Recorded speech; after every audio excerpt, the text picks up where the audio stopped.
let me start this off after apologizing with the point of all this. And what we're going to try to do, hopefully more successfully as we go week by week, is to bring to our community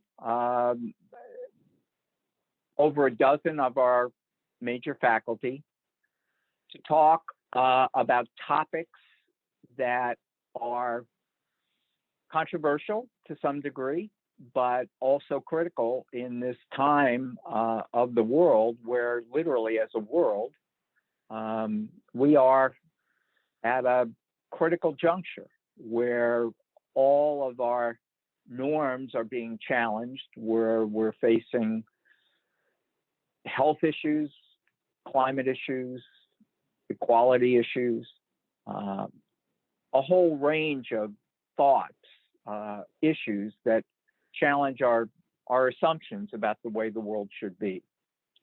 And in my being older than virtually all of you, almost all of you combined, I've been through serious times before. The times that remind me most are the 1960s, where we faced global conflict, war, racial issues, gender issues, violence in the streets, conflict between authority and citizens, inequality, healthcare, you name it. And it was a very troubled time for a number of years, but we did get through it.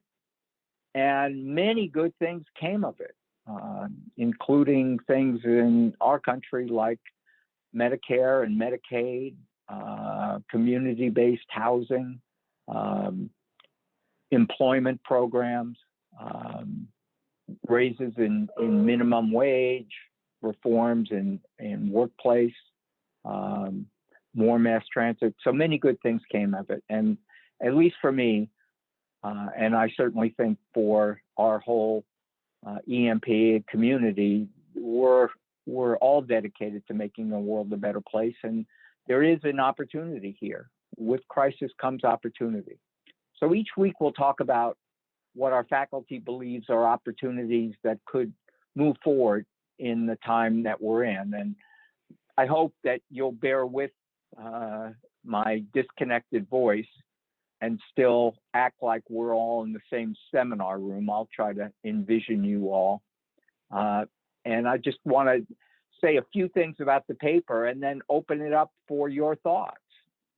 So the 4-day work week is a reflection of the post-industrial revolution society that we live in. People move from an agricultural, small community society to a mass society, first in Europe, particularly the UK, and then here in the US. And that led to people losing control of the work part of their life. And capitalists, for the most part, took as much advantage of labor as they could. And movements originally started in the UK to limit the work day to 8 hours. Took a long time. The movement started in the early 19th century, but let me focus on the US as I did in my paper. The 8-hour workday came by law in the United States in 1869 for government workers based on legislation advocated by then President Grant. The person who is in many ways most famous for this workforce reform in the private sector and therefore in all of American society is, oddly enough, Henry Ford, whose reputation as a person is not so great. But he gets a lot of credit for leading the private sector into a 40-hour work week, 40 hours a week, 5 days a week for the same pay, that people were working 6 days and longer hours. And his motivation was that if people had more time off, they'd buy cars. So it wasn't like he was so caring of workers, but he felt they'd work harder, be more productive, and they'd buy his cars. And it worked, and it became a norm. But here we are 100 years later, and we haven't made much progress on further workday, work week reform, even though productivity has increased dramatically. And we have tools now like Zoom, which, as we can see, doesn't always work, but where people have been over the last few months working at home as effectively or more effectively than if they were in the office. So that's what prompted me to say, hey, we're in a crisis. The crisis I wrote was COVID-19, but now we also have crisis in the streets all around the world, but particularly here in the U.S., reflecting, among other things, inequality. And changing the work week is not going to solve all of these issues, but it could help us deal at least a little bit with childcare issues, urban transit issues, climate, affordable housing, two-income families with kids, and better acclimate to the world we live in, which is no longer 5 days a week, 9 to 5. We live in a 24/7 world. And I guess the last couple of things I'd say is government can lead here, because government has the power to do it for their own people first and for highly regulated industries, and then maybe the private sector would follow. And I think in some degree that's what happened when we went to a 5-day work week. With technology, we could have people work at home at least 1 day a week. As I mentioned in the paper, we could stagger work times to not only accomplish social distancing, but relieve congestion and improve the quality of the air. So we could imagine people starting work at 7 a.m., 8 a.m., 9 a.m., 10 a.m. We could imagine people working 7 days. It's not like it's just my good idea. Finland, Sweden, Russia, UK, companies like Shake Shack have all been experimenting. And in fact, recently, the president of Finland said she would advocate and introduce legislation to actually make the 4-day work week a standard in Finland. We could reform the school day to match it up better, provide laptops as a right and smartphones to every child so that they could work at home more effectively. And all this could help working families coordinate and spend more time together, but be equally as productive. And there are lots of models out there, by the way, as my last point. If you look at police departments, fire departments, EMS, healthcare in general, there are lots of organizations that have been working 24/7 for a long time and allocating their work days for their workers to fit the entire clock. So that's my premise. That's my hypothesis. What do you think? Good idea, bad idea, stupid idea, partially a good idea? I'll turn it over to Jeremy and Valerie to moderate this, but let's talk among ourselves. It doesn't have to be a dialogue between me and you. It can be between you, and I can listen. So I can't see any hands, but yeah, Jeremy, can you? Yeah, if you can raise your hand okay, we have Mark Goldner. Thank you. So very, very interesting. I guess the question I want to ask, because I do agree that I think that we've been waiting for something like this to happen to start transitioning towards a more virtual environment. I've been using a program like Sakoko for working with people around the world for the past 7 years. I guess the concern that I have, if this is more widely implemented, is what will happen with commercial real estate down the line if a lot of larger corporations would start to scale back on their lease sizes. There could be a potential for a commercial real estate bust, which could have larger impacts. So I'm curious if you've thought about that, or how you think that could play into this idea if companies start just saying, you know what, like I think it was Twitter that said, you know what, people don't need to come in at all, ever. They can always work from home. But yeah, that's Well, kind of what I'm thinking you about. know, I hate the phrase, that's a great question, but that is a great question. And I did think of that. And, you know, my background, as some of you know, I spent most of my career involved in one way or another in affordable housing. And that is a great, yes, you're right. It is going to affect commercial real estate. But guess what? Commercial real estate is in major cities around the world that have what? A terrible affordable housing crisis. Wouldn't it be a great idea to convert some of those commercial buildings, particularly the older ones, into affordable housing?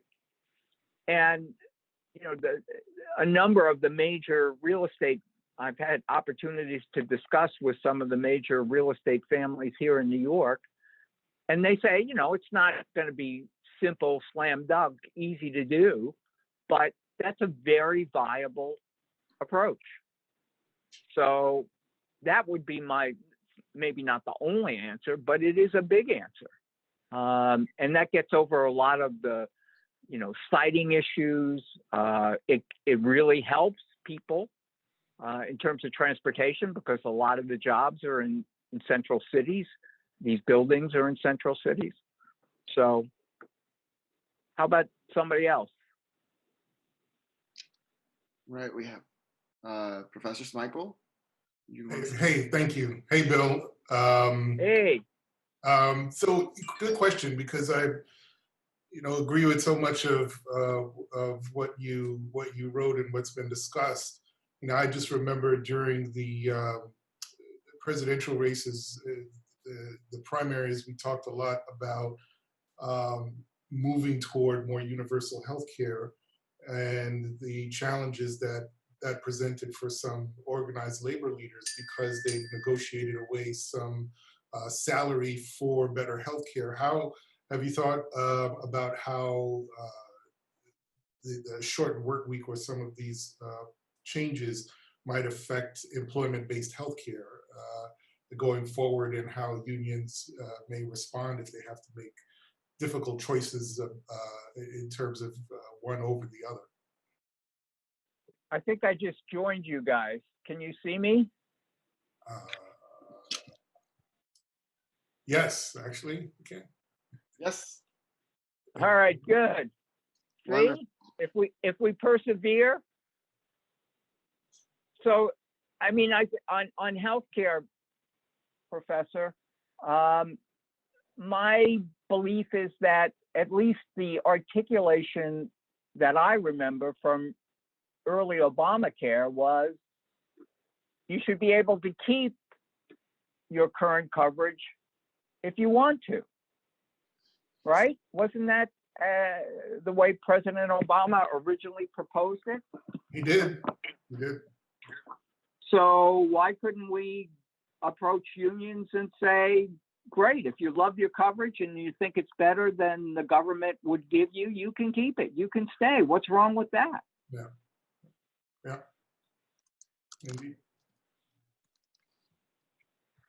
Okay, I was just going to say, I would think of quite a few different things that would be sort of necessary to explore with regard to it. And one of them obviously is coordination, because, you know, if you have that flexibility and one parent chooses these 4 days and another parent, changes another 4 days, you know, and then you have the little children in between wondering, and so would you keep the nursery schools open for the 5 days? Now, you know, I'm not exactly sure, you know, also what people would do with that extra day in our society. It might not save that much on transportation, because they might just drive to the city to go to the Metropolitan Museum of Fine Art. You know, so if they're going to use that extra day productively, they might be driving all over the place anyway. And then when you get to the 15 and 16-year-old boys, I don't know if it's going to be easy to keep them at home, and what that's going to do to the athletics programs and to exercise, even to keep a 2-year-old in the house another day and say, well, let's give them all a cell phone and video games. I mean, we already have an epidemic of obesity in the world. That's another epidemic. And then we see in the newspapers all the time the increase in domestic violence and alcohol consumption at home. So, I think it's a great idea in terms of logistics, maybe, or just efficiency. But in terms of the social dimensions of it, I don't know. I think people do also just plain old get lonely. And when they go to their office, for many people who are, whether they're widowed or whether they've never married or had a partner, they go there because it's like their social enclave, and they hug each other, they do all the things that we haven't been able to do, and I don't know if telling people will just stay home is exactly, one of the things we see in society is the vast worldwide movement of people from rural farming to urban areas, and part of it is just the thrill of being with people, and watching society. Anyway, so that's just sort of looking at the social side of it as distinct from the efficiency side. And I just wanted to put that out there because we've had so much news about difficulties with the adaptation. So, if anyone would like to hear the other.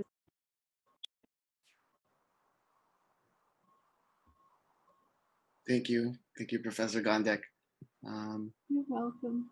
Yeah, I think, does anyone else have their hand up? If not, Holly, do you have a question or a comment for Professor Eimicke, or just? I think it was more specific to the paper, so it would be good if he was on the line. But I don't think he was saying that we should all work from home permanently. I think it was more changing to a 4-day week, so you could still go to the office, and I don't think it was meant to impact athletics or school timetables. It was more for working professionals. That's what I took from the paper he wrote. But my specific question was around, how does consumption increase? Nobody's wages is going up just because we're moving to a 4-day week. So that kind of isn't answered. And you can't just say because people have more time, they're going to spend more money.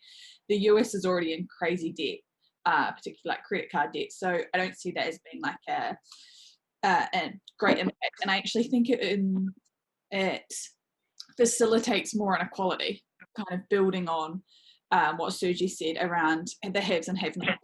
So the people who can work from home or can work in kind of high skill jobs versus the people who are reliant on hospitality or, you're ordering your lunch in the city 5 days a week. So I don't know if this, I think there's like more structural change that needs to happen because it would change our neighborhoods and how cities are structured. But that's fine. I wanted to just get some feedback from the professor. Jeremy, can you guys hear me? Yes. So I guess I would say several things. One is, yes, I am saying a 4-day work week. Stop. Full stop. Yeah. That would just in and of itself improve a lot of people's lives.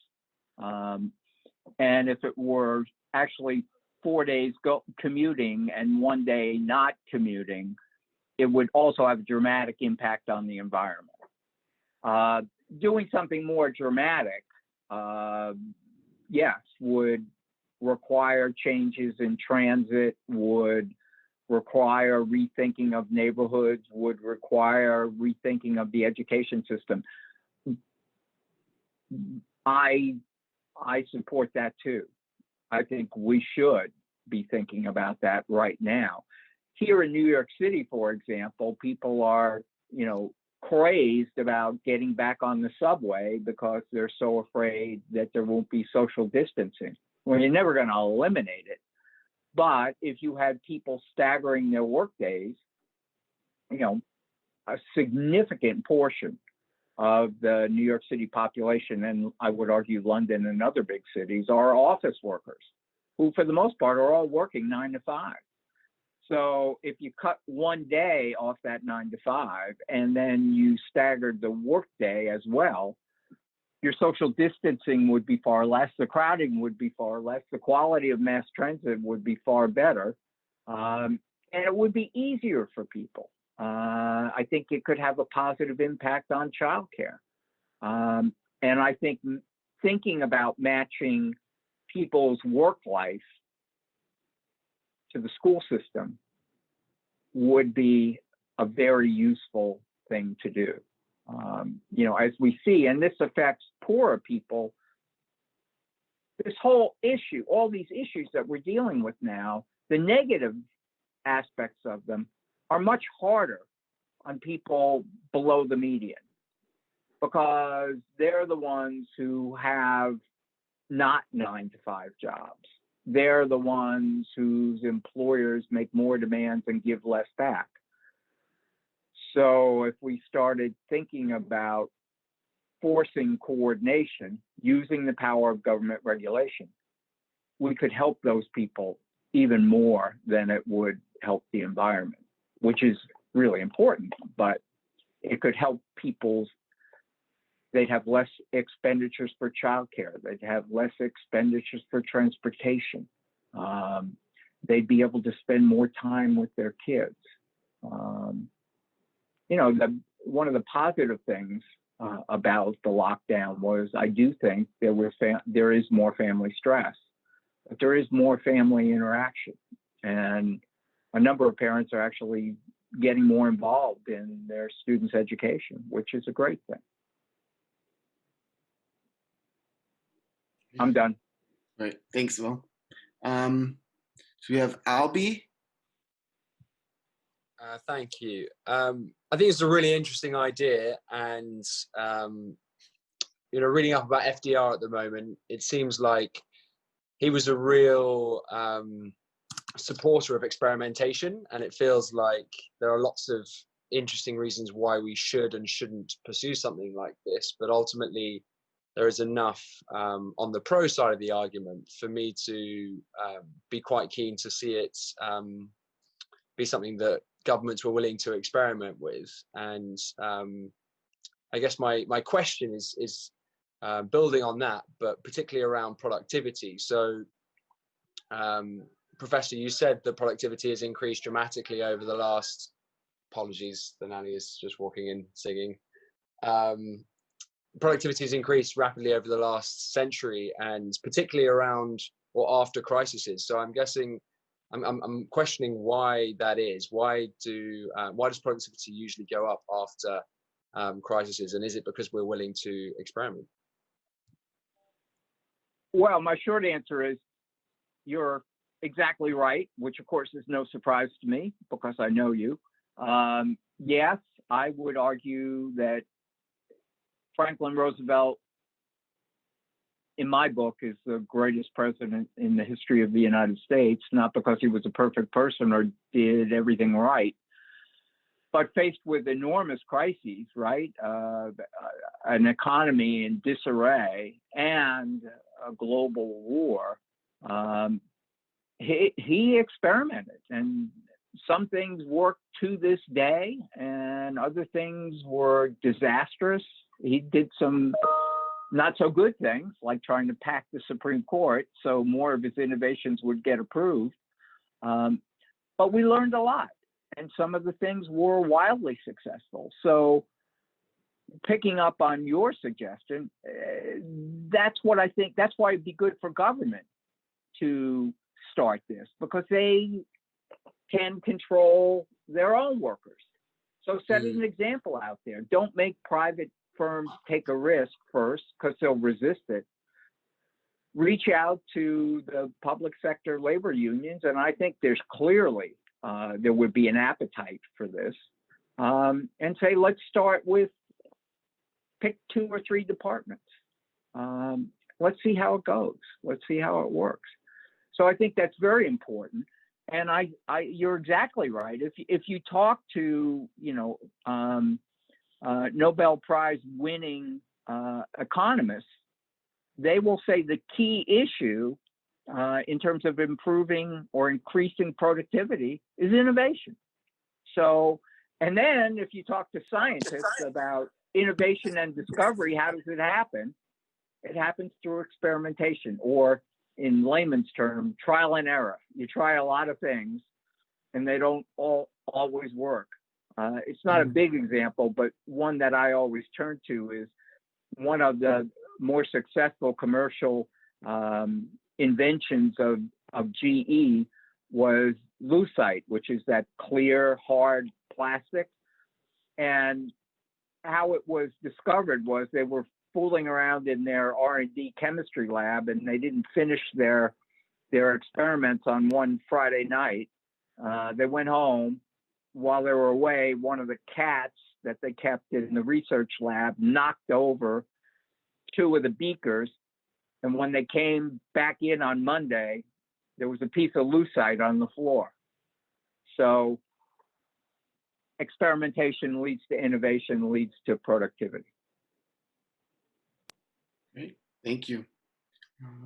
I think Sergey had a question earlier, but he got to ask it, so I'm going to give him another chance now. Sergey? Please. Sorry, Sergey. Somehow no worries, Professor. Thank you so much. So good to see you. Same here. Just one question. Yeah, I really like your article. A lot of food for thought, but it's more. It seems to me it's like more for more advanced stages when people start going back to work, etc. But now we're at, as you know, in phase 0, and phase 1 is going to start like in a week. And in many companies, phase 1 is going to start like in July, maybe August, etc., etc. And I asked a question about the huge service sector, like small businesses who actually create a lot of jobs, and they kind of like restaurants, fitness centers, etc., etc., that kind of service those people who work in offices. What's gonna happen with them? Are they all gonna lose jobs, or how it's gonna work? That's my question. Thank you. So, you know, as most of you on this call know, I have opinions about everything. I think my own opinion is that the lockdown was ill-conceived, certainly in terms of the way it was implemented, because the people who could afford it the least were the people who were hurt the most. So what's done is done, it's passed. But I think here we really need to be creative, because you're right. The service sector, and particularly small businesses, are a hotbed of innovation. They create lots of jobs. They create jobs in the neighborhoods where people live. Those jobs are not going to go overseas. And if we lose them, we lose the fabric of our community, and we lose a lot of innovators. The problem with those businesses is they're the ones who are least able to pay benefits, to be flexible. And I think the minimum wage is a good thing, but it can be problematic, right? So if government forces private companies to pay more for a job than the job is worth for them, then they won't hire people. So how do you solve that? Well, again, for me, it's a very simple answer. And that is, we should reform our income tax that has a threshold which is identified for every family, which is a living wage. And whatever that is, let's just take a number in the United States today. Let's say for a full-time worker, that's $40,000 a year. You keep the current minimum wage, but if I work, but I don't make 40,000 when I fill out my income tax, and my withholding, by the way, is based on this. If I earn $25,000, the IRS refunds me, gives me, tops me off $15,000. So when we could calculate that pretty easily, so I don't have to wait till the end of the year to get $15,000. The amount of money taken out of my paycheck is dramatically reduced, or there is no takeout at all. So it doesn't go on the backs of the small business. They still pay a minimum wage, but all those service workers are getting $40,000. Should be family sized, right? Family of one, family of two, family of four. To me, why wouldn't you do that? We already have a low income tax credit, so it's not like there's nothing like this, but it would be very simple. And that would really help small businesses. It would dramatically help low income workers. It would create more jobs. And it would deal with the reality that they do not have the luxury of working from home. But you could still be flexible with schedules. You know, the FDNY, where my heart still is and where I still do work, firefighters work 24 hours on, a day off, and then they work 24 hours again, and then they have 6 days off. So it's a crazy schedule, but it works for them. They love it. They can have second jobs. They can do a lot of the childcare. So we should think more creatively. We should help small businesses think more creatively about schedules. So particularly if they're operating 7 days a week, you know, not all of us are geniuses. Certainly I'm not. I think small businesses could use some help from New York City Small Business Administration, and maybe they could use some help from the private sector to figure out how we could make schedules that allow business to operate 24/7, but allow people to actually have more useful time off that matches their family. Thank you. Thanks, Bill. Holly?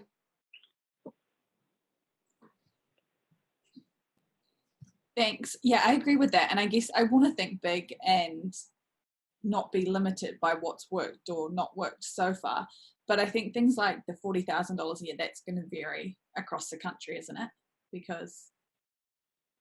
Yeah, I mean, yeah, but, you know, that's what, you know, Mark Zuckerberg has pronounced that over the next 5 years, he perceives that half of his workforce will be eligible, if they so choose, to work entirely online. And that would enable them to get out of the Bay Area if they wanted to and live in Atlanta or Austin or someplace that was cheaper. And then he said, but of course, you know, I probably pay them less because it costs less there. So, yeah, it's possible, but everybody files their income tax from where they live. So there are 50 states. You could set regional or economic norms. But, yeah, you know, I'm less troubled by that. I mean, yeah, I'd rather err on the side of people getting more in a lower cost area to give them incentives to stay there, right? I think the Chinese model of encouraging everybody to move to mega cities is not that great of an idea. Sure, but then who's going to do the low wage jobs in the mega cities, like serve lunch or pick up rubbish cans? I'm saying set that minimum wage at the New York City level, and you get that in Austin too. But everyone would leave New York if they can get it. No, I don't think they would. I wouldn't. You know, I wouldn't. I make less. How much further your money could go. If you lived in Austin, your rent's half the price. Why would you not take a $40,000 job in Austin? Because you have to live there. No offense to Austin, but yeah. So you're right. I don't disagree. So you experiment. You see what it does, right? So maybe you do 40,000 in New York. You do 36 in lower, and you see how it works. But I think a lot. I mean, I'm biased because I'm a big city person. You know, I take less to live here, just because I can't imagine living anywhere else. Maybe London, but not too many other places.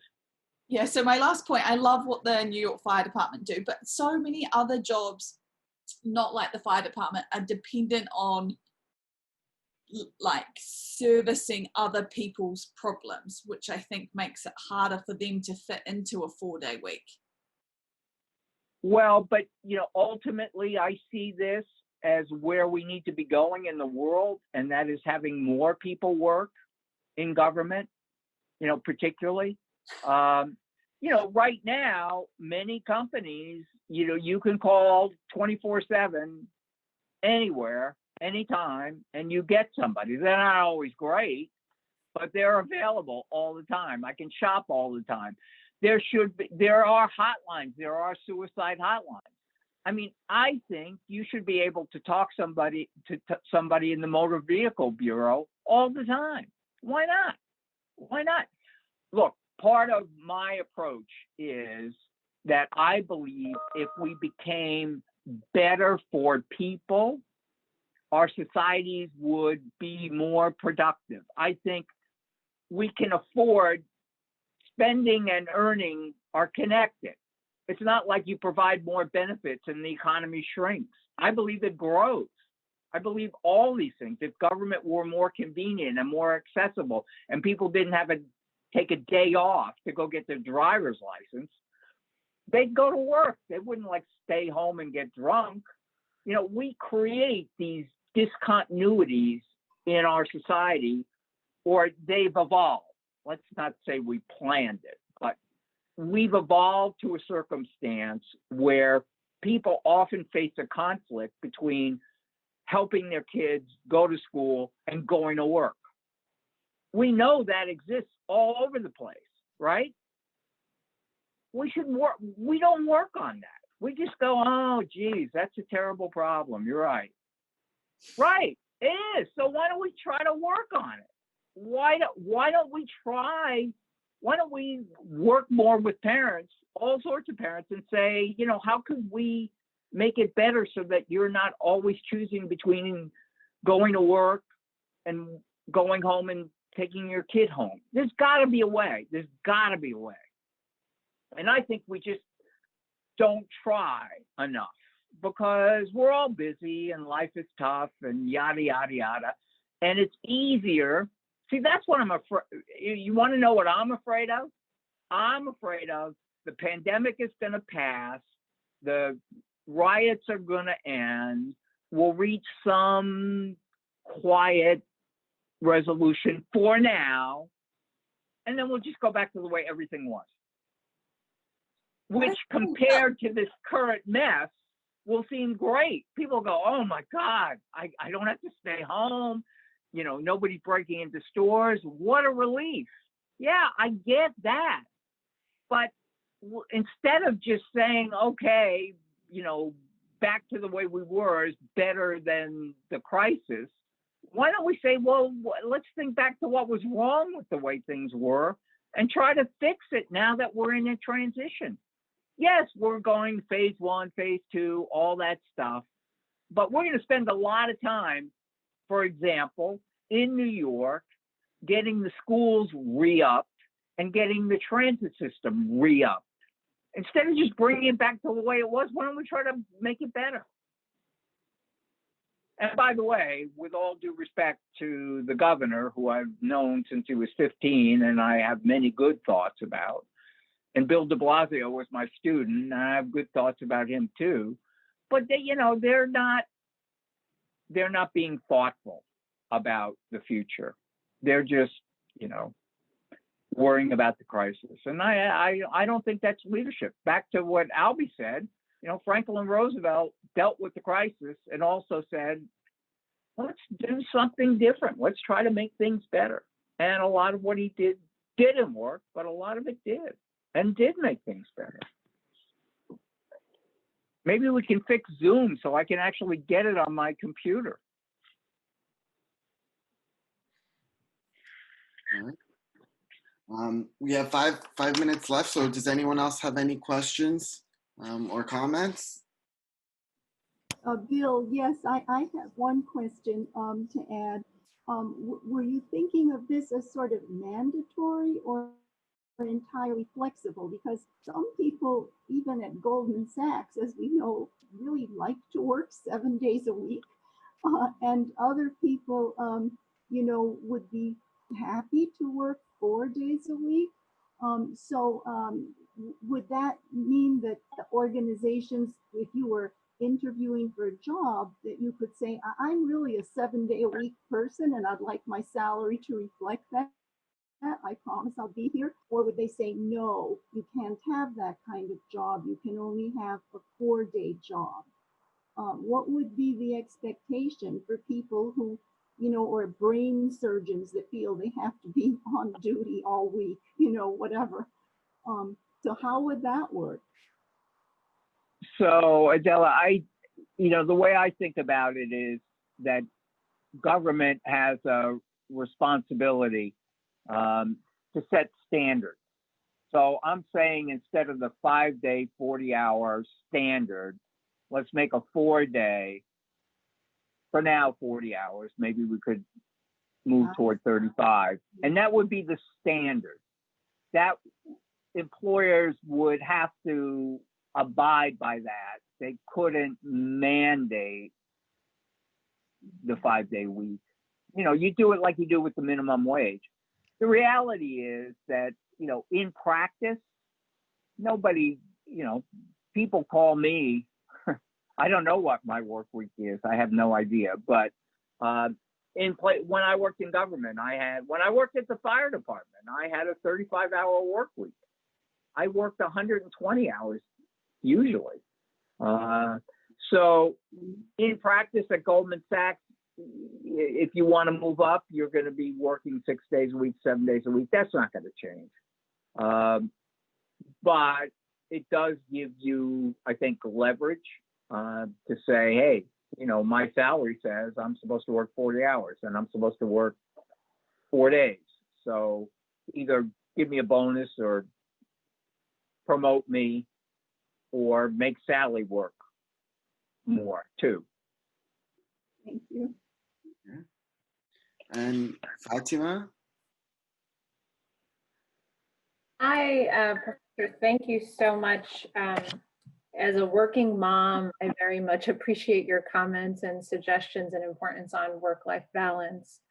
There was a recent article last year or 2 years ago from the New York Times that really spoke to how New Yorkers don't take vacation time.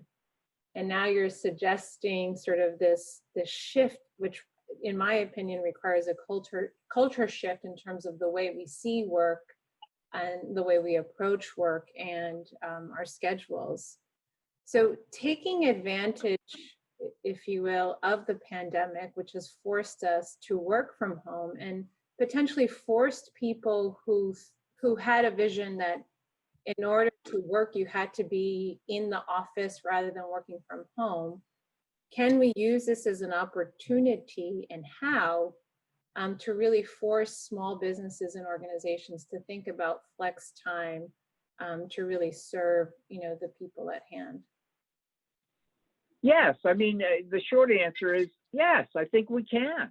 And I think, again, it would take me back to the idea, which happened when we went to the 5-day work week, where government was a leader, right? So 1869, President Grant mandated the 5-day work week for federal employees.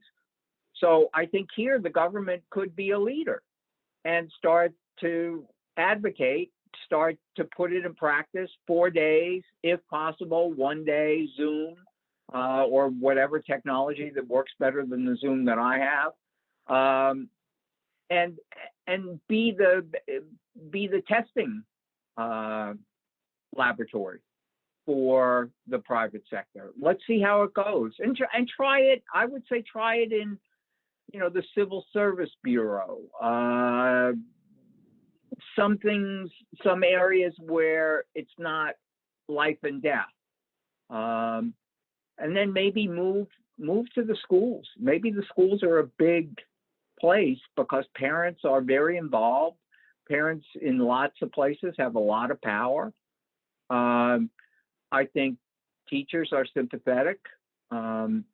There's a way, I think, where we could actually get closer to the model that I think we would all like to see, where families and the schools would work closer together in providing education. I'm sure after the last 90 days in New York, a lot of parents, even the best parents in the world, want their kids to go back to school. But maybe it doesn't have to be 5 days a week, and maybe it doesn't have to be the same hours. You know, just again, one crazy example. When I was growing up, there weren't enough schools, so I went to, I guess it was middle school, in 2 shifts. There were 2 shifts. Some people went in the morning, other people went in the afternoon.